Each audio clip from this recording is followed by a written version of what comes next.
What is going on, everyone? My name is Andy. Welcome back to another FPL video. The game weeks are coming thick and fast, so are the videos. We did transfer tips earlier. Now we're doing team selection ahead of game week 14. How did I do in game week 13? What moves am I thinking about making this week? Who's my captain? I mean, you know who my captain is, but I'm going to talk about moves, which players I might be thinking of bringing out, which ones I might be thinking of bringing in, and all that good stuff. If you enjoy it, give it a like, hit that subscribe button, and let's jump into it. So, broken record alert. Another week. Another red arrow. That's now 5 red arrows in the last 6 weeks. I've gone from 10k to just outside the top 100k. And I know a lot of other people are in this boat, but I can't help but feel I got a little bit unlucky this week. Yes, you can turn around and say I should have a stronger bench, but I'm never going to put too much more money on my bench. So the fact that I had Kane in and he didn't play at all, I got snowed off. And I know a lot of people are in worse situations. They maybe had Kane and Son, or they had Kane and the defender as well. But for that to be called off for snow, bearing in mind how kind of the Man City game and the Leicester game went, at times they were kind of almost snowed in as well, and I think that's the first game that's been called off for snow since 2010, so it is a little bit unlucky. Had Kane played, I wouldn't have got Livramento off the bench, who got 0 points, and I'm sure Kane would have got something, at least 2 points, right? And that would have been a bit nicer, and that would have got me close to a green arrow, even if it was a small one. So things aren't going that well, but I don't think I'm making too many massive mistakes. So I might have been a bit slow to get to kind of Reece James and stuff like that, but I don't think I've made like awful transfers. In fact, my decisions last week, okay, Saka, maybe should have let him go a little while ago, but kept him for the Newcastle game. It was a good fixture, and he got a goal. Unfortunately, he went and got injured. I'm going to talk about that a little bit more in a minute. My hit was for Reece James. Chilwell was injured. Okay, he only got 1 point. Man United maybe a little bit lucky in the way their goal came, but whatever. I knew the risks of bringing in a player against Man United, and obviously Jota I took out for Foden. So Jota and Chilwell both didn't play. My bench was a load of rubbish anyway because of the snow game called off, obviously, Burnley and Spurs, and Livramento got no points. So I think the hit was definitely worth it. It's just that not enough elsewhere kind of worked out. And then Vardy came in for people, Tony came in for people, and the rank was looking pretty good on Saturday, and then Sunday it just absolutely dipped to a red arrow. So overall, I'm not too annoyed with how the week went, but I do feel a little bit unlucky with the Kane stuff. But Jota coming in and getting 14 points the first week I owned him was brilliant. Trent obviously chipping in as well. Ramsdale too. So Arsenal and Liverpool were really good to me. Everybody else was rubbish. Let's take a look at game week 14. Okay, so only one free transfer this week because obviously I used the 2 last week. I took the hit to get in James and Jota, who I've almost forgotten about, even though I just spoke about them. Ramsdale obviously in goal. Foster is injured. I don't know how long he's out for, but he's not playable anyway. I probably would have played Ramsdale because I think Man United is probably an easier fixture than playing Chelsea anyway. Plus Arsenal defence is better than Watford. So Ramsdale plays again after his 7-pointer last week. Same with Trent, obviously looking good. The other two are maybe slightly more of a concern for different reasons. Obviously, I'm going to play him this week because I've only got Livramento on the bench as a defender that could play instead. And Leicester at home is maybe not quite that bad, or not as bad as kind of Liverpool last week, but I still don't really want to play him if I don't have to. Cancelo's on 4 yellow cards. So again, he started again at the weekend, and he has started every single Premier League game this year. So I'm not too worried about him. I think even if he misses a game at this point, it's just general rotation. I've got no concerns about his place in that starting 11. He's just playing so well. But he is on 4 yellow cards. So once he gets that 5th yellow, he will be forced to miss a game. And that goes all the way up to game week 19. So we've still got quite a few game weeks before that is cleared. And it then goes up to 10 games. It's not cleared, I guess. It goes up to 10 games instead. So that's worth keeping an eye on. It's probably a good reason to have a strong enough bench. Or at least some playing players on the bench. And obviously with James, there is some concern that he might get rested this week. Now the thing is, unless the managers say something specifically, it's very hard to guess. And Chelsea do have quite a few fixtures coming up, including the Champions League game. They are probably going to want to finish top of the group as well.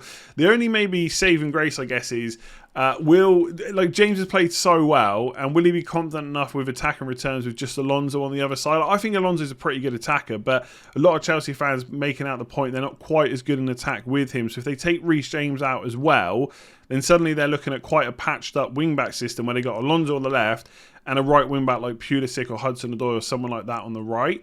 So obviously James is young. There is every chance that he does start again, but he's now played 5 90 minutes in a row in the league. There's Watford away on Wednesday, West Ham away on Saturday. It would then be another week until the next Premier League game. But like I said, there is that Champions League game in the middle of that. So it's difficult to know if he's going to play the next 4 games for Chelsea. And even if he does, there's the chances of a benching comes up again a little bit later. It's probably a little bit worse for me for it to happen this week because of the way my squad is right now. I'd hope by the time the next chance of it happening, or probable chance of it happening, the squad will be a little bit better. But obviously there's nothing I'm going to do about it. I'm going to play him and just hope that if he is on the bench that he doesn't come on. There is a chance of a cameo, but he's just too good, and Watford away is just too good of a fixture to bench him. So again, the defence is pretty settled. The only player I would like to add is probably Alonso. I don't think I'm going to go to another big Man City defender like a Diaz or a Walker. They're not currently in my plans. Neither's Reguilon, because I think the good fixtures are going to run out pretty quickly now. So the only other one really is Alonso. I guess the fact that people keep talking about he could miss out is putting slight doubts in my mind. But at the same time, they don't have a genuine left wing back option there, and the best thing that they came up with in the Man United game was to sub him off and put James on the left, and I just don't think Tuchel's going to want to do that long term, and he clearly doesn't want to pay Pulisic, who could have come on the left instead, as a left wing back, unless he wants more time to get him used to that role. But I just don't see it. So I think Alonso's still pretty safe. Again, like everyone else, he'll probably miss a game or two over Christmas just because that's the way it is with rotation, especially in a wing back role. But I don't think he was too bad against Man United, Alonso. I think maybe a little bit rusty. He needs minutes in his legs, which is why I'm fairly confident he starts the Watford game. But I thought it was okay. Like, he could have had an assist very early on. He gets that assist. Suddenly people are talking about him in a very different manner. So right now I'd like to bring him in, but the only way to do it would be for a hit because I've only got 0.4 million in the bank. So let's see how I could do that. Okay, so talking about the midfield, right, let's get the easy stuff out of the way. Jota and Salah obviously going nowhere. Salah is my captain. I've got to be honest, there is some temptation to go to Kane because he's had that little bit of extra rest. You know he's definitely going to start against Brentford at home. And at some point, Salah's going to get a rest. I know everyone kind of thinks that he's going to African Cup of Nations, Klopp's just going to play him and then just send him off for internationals. But he doesn't want him to get injured. And we've heard in the past, like Klopp's talked about the red zone, right? If a player's in the red zone, then they need a rest. They need a rest, right? It doesn't matter. And obviously one of the arguments will be, well, it's Everton, it's a derby, they want to win that. But Klopp's rested players before over the last couple of seasons against Everton. So it's not out of the question that anyone gets rotated this week, especially Salah. He's got just as much a chance, pretty much, as anyone else. He doesn't get rested that much. He doesn't get rested as much as kind of Firmino or Mane, or rotated, rested, whatever you want to call it. But there has got to be a chance. But I don't think I'm confident enough, unless Klopp specifically mentions it, to switch the armband. So Salah will keep it. And obviously I'm really happy with Jota. Unless we hear that Firmino's back soon, there's not really any worries. Then it's African Cup of Nations, etc. So he's staying in the team. Then we've got Saka and Mboma, right? They are the two players that possibly I have to deal with at some point soon. I know everyone keeps looking at the team and they keep a lot of the time, this is why I say no one thinks about your team as much as you. Anytime someone looks at your team, they always look for the negatives. Always. They never look at how good the rest of the squad is. It's always that specific player that's a negative in their eyes. And that's why every time someone looks at my team, they go straight for Mboma. He's not returned recently, therefore he has to go. But realistically, I've only got 0.4 million in the bank. I can't even go to Smith Rowe now because he's gone up to 6 million. So that's out of the question now. There aren't really many midfielders now around that 5.5 price. Gallagher's gone up. Smith Rowe's gone up, like I said. Saka I've already got. Bowen's 6.4 million. So I can't really go anywhere without taking a hit. If I downgraded Mboma to a 4.5 million midfielder, then I could do Livramento to Alonso. But that locks me in with a 4-3-3. With two 4.5 million midfielders. Yes, I could upgrade one of them in a couple of weeks when I sell Jimenez, because I will sell Jimenez either this week or next week. But then it's an extra transfer to then re-upgrade that spot. So I might as well just keep Mboma. And he does have two pretty good fixtures after Spurs for a player that looks pretty nailed on still. At some point, maybe he'll lose his place, but we're not really seeing it yet. For Leeds away and Watford at home. So I don't really right now have any plans to sell him. After this game, around 16-17, I've got Harry Kane. I've got a big decision to make. Do I keep that premium striker spot there and get Ronaldo? Possibly even Lukaku, although Lukaku would save me some money. And then upgrade Mboma. And if I downgrade to like a £7-8 million forward, then I'll have loads of money to burn. This is the point in which I'm probably going to look to upgrade Mboma. But for the next three, I'm probably going to keep him, to be completely honest. Saka's a similar situation, although I've got a little bit more money to spend. I could go down to a 5.5 million midfielder and upgrade Livramento to Alonso.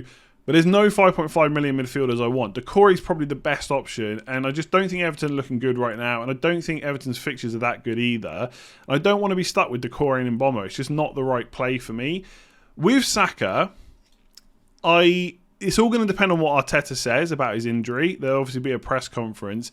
Is he definitely going to miss this game? Is he going to miss the next game? If he's out for a while, I probably will have to think about how I upgrade him. But if I got into a position where I needed to keep him, like Everton, Southampton, West Ham, Leeds, Norwich, it's not that bad of a fixture run for his price, right? I think he's a pretty decent price when he's fit, he's nailed. Whether he plays left or right, he's going to be in that team. I think the fixtures are pretty good. So Saka's kind of like my fullback plan in that I can sell him. I'm happy to sell him, and I've got a route to get to Gundogan, for example, but I don't have to. I can keep him if I need to. There's also Bowen as well, who's only 0.1 million more. So I'm not that worried about Saka, and I probably will look to bench him this week, depending on what transfers I make. Although, obviously, I've only really got Livramento that can come off the bench. So midfield is fairly set for this week, and Bomber's going nowhere, just circumstance. I don't have very much money. He's not. If I upgrade him with Jimenez's money, then I can't get Alonso. I think I still want Alonso. Maybe I'll be wrong about that move, but I kind of want him, especially for Watford away. And Jota, Salah obviously staying. And Saka's probably going to get at least another week, but he might go in game week 15. So adding in the strikers, obviously I've already talked about two of them, Jimenez and Kane. I'll just quickly start with Antonio.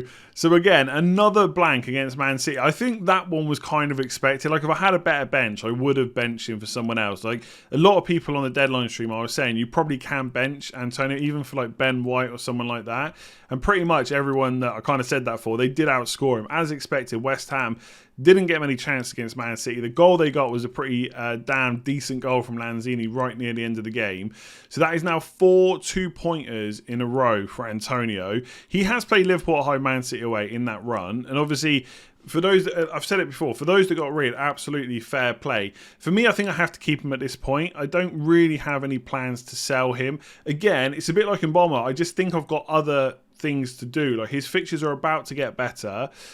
Yes, he's got to play Chelsea at home in game week 15, and he might get managed between one of those games. For me, it makes way more sense, like I said on stream, to play him against Brighton and rest him against Chelsea. But things don't always work out like that. Again, if he needs a rest, the club, the doctors or whatever look at him and say he needs a rest, then it could happen against Brighton. That's just one of those things. I can't really plan for that. So he's staying. Kane is staying as well. I've got to keep him for Brentford at home, Norwich at home. Yes, the Burnley postponement was frustrating, but just got to forget about that. He's about to play Brentford at home. He's had a 4 week's rest. Brentford obviously haven't.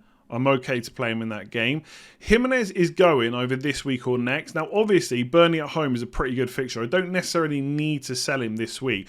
And this is what the team would look like. And I think it's okay as long as I don't get too much rotation, because, again, the bench can't really cope with it. If Saka was to miss out, Livramento could come on. I could even play Livramento ahead of Saka. I'd have to make that decision.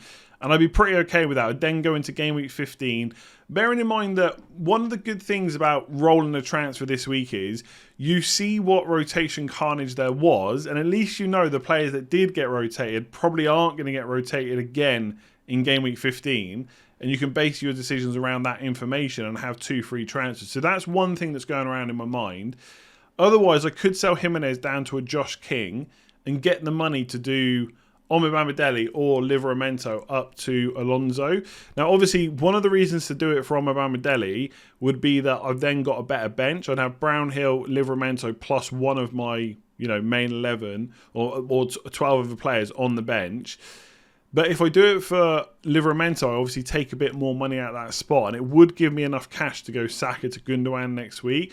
Now, Gundogan's role in the team all depends on injuries. Like if Foden, Grealish, De Bruyne were all suddenly back and fit, then maybe Gundogan does start to miss some games. But right now, I feel like he's playing himself back into being first choice. And for 7.2 million, his underlying numbers are really decent.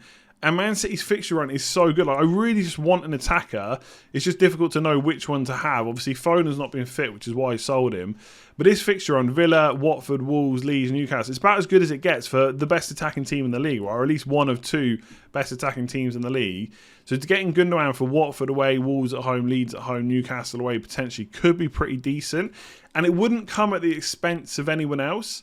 I'd have Alonso. I'd have James, I'd have Cancelo, I'd have Trent, I'd have Salah, I'd have Jota. Outside of that, I don't think there's any kind of really must-own players that I'd be missing. I'd also have Kane as well. So I could do Jimenez to King and Livramento to Alonso. And then either decide to play King or Saka. Then next week, maybe do Saka to Gundogan. And that gives me a pretty sweet team at that point. And then I just decide what to do with the Kane money in game week 16 or 17.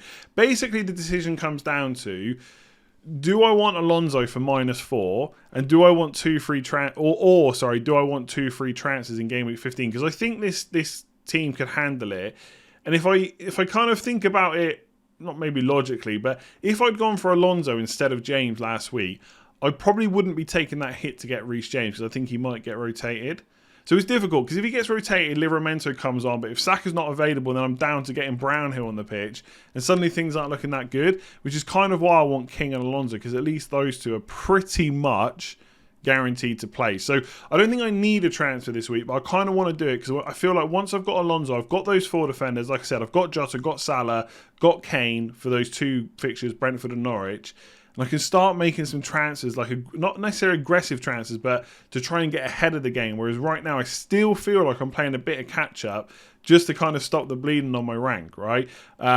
So yeah, let me know what you think. Salah's going to be captain. Should I take the hit? Should I take Jimenez out this week to get Alonso? Or is it worth giving Jimenez his last game? Let me know in the comments below. There we go. If you enjoyed that one, give it a like and hit that subscribe button if you are new around here. I'm going to have one more video before the deadline stream, which will be the game week preview tomorrow. It'll probably be more like a Q&A rather than going over any major kind of topics and stuff. Obviously, just for time, because I want to get it out as quickly as possible tomorrow morning. And then I will have a deadline stream starting around 4 o'clock ahead of the 6 p.m. deadline. And obviously, then we do it all again for game week 15 for the, 3 days before Saturday's deadline. So yeah, thank you very much for watching. Now, hopefully you enjoyed it. Let me know below what you think of my transfer plans. Am I missing anything? I could do Jimenez to King and Mbeumo to Gundogan. I just don't like that as much as the other transfers. And obviously a lot does depend on what Arteta says about Saka. So we'll see what happens. Give it a like if you enjoyed it. Hit that subscribe button if you're new. And I'll catch you again tomorrow.